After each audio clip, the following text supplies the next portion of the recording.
नमस्कार, welcome to career 247। मैं हूं प्रशांत धवन। नाउ रिसेंटली भारत के क्रिकेटिंग लेजेंड्स ने दिखाया है कि पाकिस्तान का बॉयकॉट कैसे करना चाहिए और इसका इम्पैक्ट क्या होता है। इंडिया पाकिस्तान की टीम्स का एक क्रिकेट मैच ऑर्गेनाइज करवाने का फैसला किया WCL ने। WCL है वर्ल्ड चैंपियंस ऑफ लेजेंड्स। ये एक ऐसा टूर्नामेंट है जहां पर जो रिटायर्ड क्रिकेटर्स हैं from Pakistan, India, other countries, ये पार्टिसिपेट करते हैं। और इस टूर्नामेंट की मैं आपको बता दूं, ठीक ठाक फैन फॉलोइंग है, क्योंकि बहुत ही फेमस नाम जैसे कि हरभजन सिंह, शिखर धवन, सुरेश रैना, युवराज सिंह, पाकिस्तान की साइड से शाहिद अफरीदी, शोएब मलिक जैसे आप कह लीजिए ऐसे क्रिकेटर्स जो दोनों रिस्पेक्टिव कंट्रीज में काफी एक वेल नोन नाम है, वो पार्टिसिपेट करते हैं, तो इसकी व्यूअरशिप भी काफी अच्छी होती है। तो इन लोगों ने रिसेंटली इंडिया पाकिस्तान का मैच करवा दिया। इंडियन लेजेंड्स ने ओपनली कह दिया कि हम पाकिस्तान के अगेंस्ट नहीं खेलेंगे। और उसके बाद देखिए WCL ने अपॉलॉजी इशू करी है कि वी आर सॉरी, हमें ये मैच ऑर्गेनाइज करना चाहिए भी नहीं था। मगर जो WCL के ऑर्गेनाइजर्स हैं, उन लोगों ने भी अपनी तरफ से एक बात रख दी कि सुनने में आ रहा है हमारे कि पाकिस्तान की जो हॉकी टीम है वो तो भारत में आ रही है। तो जब हमने ये बात सुनी, हमको लगा कि जो सिचुएशन है दोनों कंट्रीज की ये नॉर्मलाइज हो रही है, तो हमने सोचा कि WCL का मैच भी करवा लेते हैं। ना ये जो तर्क है इनका, ये भी गलत नहीं है, क्योंकि आप अगर देखो इंडिया की तरफ से ना, हमारे जो स्पोर्ट्स मिनिस्टर हैं, उन्होंने ओपनली ये बोल दिया था कि इंडियन गवर्नमेंट ओपन है to Pakistan participating in global sports events. Bharat में कोई ग्लोबल स्पोर्ट इवेंट होता है या कहीं और भी होता है तो वहां पे पाकिस्तान पार्टिसिपेट कर सकता है, हमें कोई प्रॉब्लम नहीं है। और अभी इस साल जैसे आप लोगों को पता है, जो मेंस एशिया कप है हॉकी टूर्नामेंट, ये बिहार में होगा। और FIH जूनियर वर्ल्ड कप ये तमिलनाडु में होने वाला है। और जो जूनियर शूटिंग वर्ल्ड कप है ये होस्ट करेगी नई दिल्ली। और तीनों इवेंट्स में बताया जा रहा है कि पाकिस्तान के जो प्लेयर्स हैं ये आएंगे, इनका वेलकम कर दिया जाएगा। अब ये चीजें देखकर जो WCL वाले यहाँ पे ऑर्गेनाइजर्स हैं वो कह रहे हैं कि जब ये सुनने में आता है कि पाकिस्तान के प्लेयर्स इंडिया में जा रहे हैं, हमको लगा कि सिचुएशन नॉर्मलाइज हो रही है। बट यहाँ पर मुझको ये बोलना पड़ेगा, kudos to our former legends. इन्होंने ना सिर्फ WCL को ओपनली बोला कि हम पाकिस्तान के अगेंस्ट नहीं बोलेंगे, सोशल मीडिया पर भी ओपनली ये बात पोस्ट करी कि we will not play against Pakistan. और काफी बार ना इसी टाइप का एक एग्जाम्पल सेट करने की जरूरत होती है जिसको बाकी लोग फॉलो कर पाए। अब फॉर एग्जाम्पल यहाँ पे आप देख पाओगे शिखर धवन की पोस्ट। इन्होंने यहाँ पर लिखा है, जो कदम 11 मई को लिया उस पे आज भी वैसा ही खड़ा हूं। मेरा देश मेरे लिए सब कुछ है और देश से बढ़कर कुछ नहीं होता। जय हिंद। नीचे यहाँ पे आप देख पाओगे formal notification, mister Shikhar Dhawan non participation in matches against Pakistan. और नीचे यहाँ पे आप देख पाओगे साफ साफ लिखा है कि शिखर धवन ये किसी भी पाकिस्तान के अगेंस्ट कोई भी मैच होगा उसमें पार्टिसिपेट नहीं करेंगे।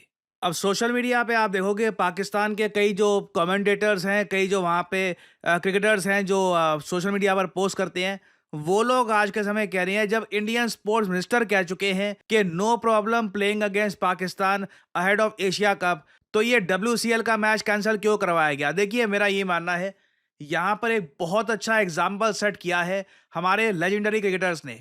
और अगर एक बार को आप मुझसे ये पूछे कि हमें क्या स्पोर्ट्स और जियो पॉलिटिक्स को मिक्स करना चाहिए, दोनों तो अलग चीज़ें होती है ना, ठीक है कंट्रीज़ के रिलेशंस जैसे भी हो वगैरह, मैं आपको एक साफ साफ बात बताता हूँ।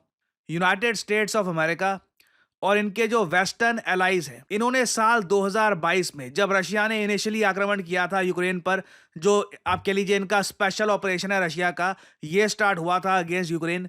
उसी वक्त वेस्टर्न नेशंस ने अर्ज किया था सभी स्पोर्टिंग बॉडीज को कि रशिया को ऑल टुगेदर हटा दिया जाए। और आज के समय US और वेस्टर्न यूरोप, साथ में जापान, साउथ कोरिया, ये सब लोग ना सिर्फ रशिया को दुनिया भर की स्पोर्टिंग बॉडी से हटा चुके हैं, इन लोगों ने यह भी इंश्योर किया है कि रशिया का झंडा भी किसी भी मेजर स्पोर्टिंग इवेंट में ना दिखे। आपने नोट किया होगा जब चेस के टूर्नामेंट्स होते हैं तब उस वक्त जो भी पार्टिसिपेटिंग कंट्रीज हैं उनके झंडे दिखते हैं। इंडिया का झंडा दिखता है, US का झंडा दिखता है, नॉर्वे का झंडा दिखता है, मगर रशिया का कोई झंडा आपको दिखेगा नहीं। ये सब वेस्टर्न कंट्रीज ने करके दिखाया है। नाउ अगेन मैं मानता हूं भारत के पास अभी के लिए उतना जियोपॉलिटिकल वेट नहीं है जितना US, यूरोप, जापान, इन सब कंट्रीज के पास है। मगर एटलीस्ट हम ये तो कर सकते हैं कि एक ऐसा देश जिसकी सरकार ओपनली TRF को सपोर्ट करती है, टीआरएफ को बचाने की कोशिश करती है, वही टीआरएफ जो लगातार निहत्थे इंडियंस को मार रहा है जम्मू कश्मीर में, एटलीस्ट हम ये तो कर सकते हैं कि हम उनके अगेंस्ट क्रिकेट नहीं खेलेंगे। इससे एटलीस्ट ना एक मैसेज आता है कि सिचुएशन नॉर्मल नहीं है। हम ऐसा नहीं कर सकते कि एक देश है वो लिटरली टेरर स्पॉन्सर कर रहा है अगेंस्ट इंडिया और हम फिर एक्ट करें कि हाँ सब कुछ ठीक है, हम उनके साथ क्रिकेट खेल रहे हैं, हमारे मिनिस्टर उनके जो क्रिकेटर्स हैं उनके साथ बैठे हैं, हाथ मिलाए जा रहे हैं। क्योंकि देखो क्रिकेट मैच होगा तो हाथ मिलाए जाएंगे, लोग इकट्ठा बैठेंगे, कुछ हंसी मजाक भी हो रहा होगा। इससे क्या मैसेज आता है ओवरऑल? और मैं आपको एक और बात यही बता दूं कि रशिया को दुनिया भर की स्पोर्टिंग बॉडीज से बाहर निकालने से पहले भी प्रोसेस जब चल रहा था, अगर मान लीजिए कोई मैच होना था रशिया और यूएस की टीम्स के बीच में, तो यूएस की टीम्स ने भी इसी तरीके से जैसे ये इंडियन लेजेंड्स कर रहे हैं, यूएसए के प्लेयर्स ने साफ साफ मना कर दिया था कि हम रशिया के अगेंस्ट नहीं खेलेंगे। इधर आप देख पाओगे यूएसए की सॉकर टीम, मतलब जो इनकी फुटबॉल टीम है, इसने साल 2022 में रशिया के अगेंस्ट एक मैच में पार्टिसिपेट करने से मना कर दिया था। और अगेन आपको यहां पे समझना होगा, रशिया ने अभी तक यूएसए पर आक्रमण नहीं किया था। रशिया ने अटैक किस पर किया था? यूक्रेन पर।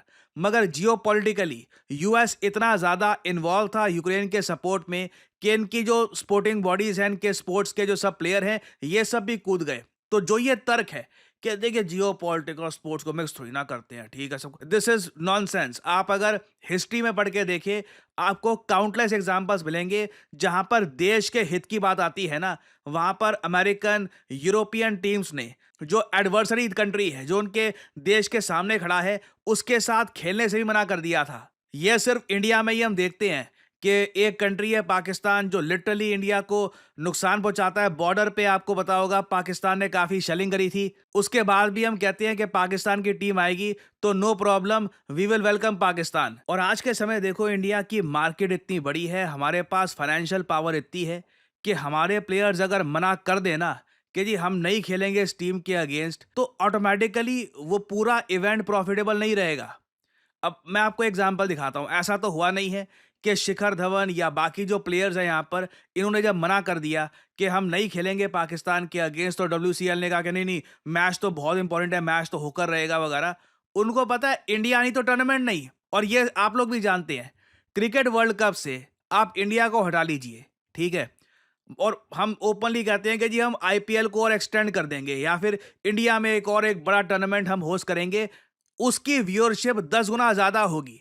और ये चीज हम नहीं करते ना, ये कई इंडियंस को समझ नहीं आती। जबकि आप अगर बाकी दुनिया में देखो, वहां पे नो नॉनसेंस एटीट्यूड होता है against terrorism, against countries that hurt their countries interest. तो आप लोगों से मैं यहाँ पे क्वेश्चन पूछूंगा कि जो एग्जाम्पल ये डब्ल्यूसीएल में सेट किया गया है, क्या आप मानते हैं कि सिमिलर टाइप का काम भारत को करना चाहिए बाकी आईसीसी टूर्नामेंट्स में परहैप्स, और बाकी स्पोर्ट्स के टूर्नामेंट्स में भी? और मैं आपको साफ साफ बता दूं, देखो भारत की मार्केट इतनी बड़ी है ना, हम मजबूर कर सकते हैं बड़ी स्पोर्टिंग बॉडीज को सही डिसीजन लेने में, और कहीं ना कहीं किसी को शुरुआत करनी होगी। सब लोग अगर ये मानकर बैठ गए कि हम कुछ कर नहीं सकते, यहाँ पे तो देखिए अब वो टूर्नामेंट है, फॉर्मेट है वगैरह, अब आज के समय ऐसा टाइम आ चुका है, भारत और पाकिस्तान की मार्केट में जमीन आसमान का फर्क है। We can openly boycott Pakistan in sports, और इसका इम्पैक्ट भी देखने को मिलेगा। नाउ अगेन देखिए, अगर दोनों कंट्रीज के रिलेशंस बिल्कुल परफेक्ट होते, टेररिज्म ना हो रहा होता वगैरह,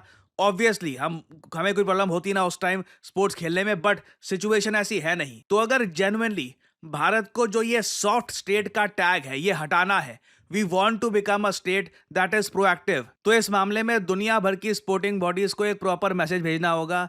इंडिया में अपना इवेंट ब्रॉडकास्ट करना है, इंडिया से पैसे कमाने हैं, अगर जो बहुत पैसे आप कमाओगे तो सीधा सीधा आपको समझना होगा जो देश आतंकवाद को स्पॉन्सर कर रहे हैं उनकी टीम को पार्टिसिपेट नहीं करवाना चाहिए। This should be India's open demand, और सभी इंडियंस को इस डिमांड को बैक करना चाहिए। Only then we can do something big. तो फाइनली यहाँ पे मैं आप लोगों से जानना चाहूंगा आपका ओपिनियन। क्या आप मानते हैं कि जो स्ट्रैटेजी काफी बार यूएस या इवन जापान, कई वेस्टर्न कंट्रीज, डेवलप्ड कंट्रीज अपनाते हैं कि जो देश उनकी एक कंट्री के अगेंस्ट है उनके साथ स्पोर्ट्स नहीं खेले जाएंगे, भारत को भी वो स्टांस अपनाना चाहिए? या फिर हमारे यहाँ तो थोड़ा सा वो चलता है ना, चलता है वाला एंटरटेनमेंट चाहिए, कुछ नहीं होता, ठीक है आगे से नहीं करेंगे वगैरह, वो थोड़ा सा अपना एटीट्यूड जरा सही है? लिखिएगा अपने थॉट्स कमेंट सेक्शन में, मैं जानना चाहूंगा what you guys have to say. बहुत इंटरेस्टिंग डेवलपमेंट है अपने आप में, परहैप्स यहाँ से इंस्पिरेशन लेकर इंडिया इन द फ्यूचर बड़े स्टेप्स उठा सकता है। तो शेयर करिएगा अपने thoughts in the comment section below. देखिए, मेरा मानना है अगर आज के समय आप आर्टिफिशियल इंटेलिजेंस का इस्तेमाल नहीं कर रहे काम में, तो आप किसी और ही युग में जी रहे हैं, क्योंकि एआई की मदद से आप बहुत सारी जॉब्स कर सकते हैं, आप बहुत सारा पैसा कमा सकते हैं, अपने आप को अपस्किल कर सकते हैं। फॉर एग्जाम्पल, अगर मान लीजिए मैं दिखाना चाहता हूँ कि कैप्टन अमेरिका ये मुंबई के किसी बिजी स्ट्रीट में वड़ा पाव खा रहा है और उसके ऊपर एक बहुत ही अट्रैक्टिव टेक्स्ट में लिखा है यमी, तो मैं आसानी से कर सकता हूं सही प्रॉम्प्ट डालकर। और इधर आप लोग देख सकते हैं, it was just that easy. इसके बहुत सारे वेरिएंट आप बना सकते हैं। अगर मैं चाहूं कि इस इमेज को मैं मूव करवाना चाहूं, तो इस तरीके से, जैसे कि अपनी स्क्रीन पे आप देख पा रहे हैं, मैं बहुत सारे जनरेटिव एआई सॉफ्टवेयर की मदद से इस इमेज को मूव करवा सकता हूं, एक स्टोरी क्रिएट कर सकता हूं। I can pretty much do anything. और ये सिर्फ एक छोटा सा, आई मीन एक बहुत ज़्यादा छोटा सा एस्पेक्ट है जनरेटिव एआई का। जनरेटिव एआई की मदद से आप किताबें लिख सकते हैं, आप पर्सनालिटीज क्रिएट कर सकते हैं। You can pretty much do anything you want. और अगर आपने सही जगह से जनरेटिव एआई का कोर्स कर लिया, तो मैं आपको बता दूं, आप एक प्रॉम्प्ट इंजीनियर के रूप में नौकरी कर सकते हैं। जी हाँ, प्रॉम्प्ट इंजीनियर। कई लोगों को पता ही नहीं है कि ये नौकरी एग्जिस्ट भी करती है। कई लोग आराम से साल का 4 लाख से लेकर 6 साढ़े 6 लाख, जी हाँ, जो रियलिस्टिक सैलरी होगी वही मैं आपको बताऊंगा। कई लोग होंगे जो आज के समय कहते हैं कि जी हमारा कोर्स कर लो, फिर 25 30 50 लाख वगैरह। जो रियलिस्टिक चीज़ होगी वही मैं आपको बताऊंगा। प्रॉम्प्ट इंजीनियर को गूगल कर लीजिएगा, प्रॉम्प्ट इंजीनियर जॉब्स आराम से 4 लाख से लेकर साढ़े 6 के आसपास सैलरी होती है उसकी। और डिपेंड करता है आपके एक्सपीरियंस पे। And you can start your career. आप खुद का एआई स्टार्टअप कर सकते हैं, आप कंटेंट क्रिएटर बन सकते हैं। आप लोगों ने मुझको देखा है, मैं कंटेंट क्रिएशन में एआई का कितना इस्तेमाल करता हूं, आप सबको पता है। तो अगर आप जनरेटिव एआई को प्रोफेशनल तरीके से सीखना चाहते हैं, लाइव क्लासेस से, कि जहां पे आपके सामने टीचर हो, आप टीचर से सवाल पूछ पाओ कि जी ये प्रॉम्प्ट ऐसे क्यों डाला है, ये प्रॉम्प्ट में ये चीज़ अगर मैं ऐड करूं तो रिजल्ट ऐसे क्यों आता है, ये सब चीज़ें आप समझना चाहते हैं, तो करियर 247 का जनरेटिव एआई कोर्स हमने कर दिया है लॉन्च। आपको सिंपली क्या करना है, वीडियो के कमेंट सेक्शन में जाइए, यहाँ पे आपको लिंक मिल जाएगा, our generative AI for all. Now ध्यान दीजिएगा, इस कोर्स का नाम हमने स्पेसिफिकली रखा है जनरेटिव एआई फॉर ऑल। आप एक बिगिनर हैं, आपकी अभी तक नौकरी लगी नहीं है, आप नौकरी कहीं पर कर रहे हैं, खुद को अपस्किल करना चाहते हैं, कंटेंट क्रिएटर हैं, बेसिकली आप किसी भी स्टडी में आते हैं, तो करियर 247 का जो ये जेन एआई फॉर ऑल है, ये आपको काफ़ी हद तक हेल्प करेगा। और इस पूरे प्रोग्राम के एंड में ना, खुद का एआई स्टार्टअप आप कैसे बना सकते हैं, उसका प्रोजेक्ट भी साथ ही साथ किया जाएगा। ये सभी टूल्स को यूज़ कैसे करना है, chat GPT, mid journey, Dall E, various type के आज के समय जो जनरेटिव एआई के टूल्स हैं, इनको इस्तेमाल कैसे करना है, ये सब आप सीख पाएंगे करियर 247 पे। आपको सिंपली करना क्या है, यहाँ पे अपना नाम डालिए, अपना ईमेल आईडी, अपना नंबर, और ऑब्वियसली डिस्काउंट कोड यहाँ पर डालना PD10। सो एक गोल्डन अपॉर्चुनिटी आपके सामने। जनरेटिव एआई के वैसे कोर्सेज दुनिया भर में अवेलेबल हैं, बट ऐसा कोर्स जहां पे आपको लाइव क्लासेस मिलती हैं, आपको प्रोजेक्ट्स करवाए जाते हैं, आपको सर्टिफिकेशन मिलता है बाय NASSCOM, ये बहुत ज़्यादा रेयर है। So if you want to enrol, start your journey in generative AI. Thanks for listening, and as I always say, may the gods watch over you.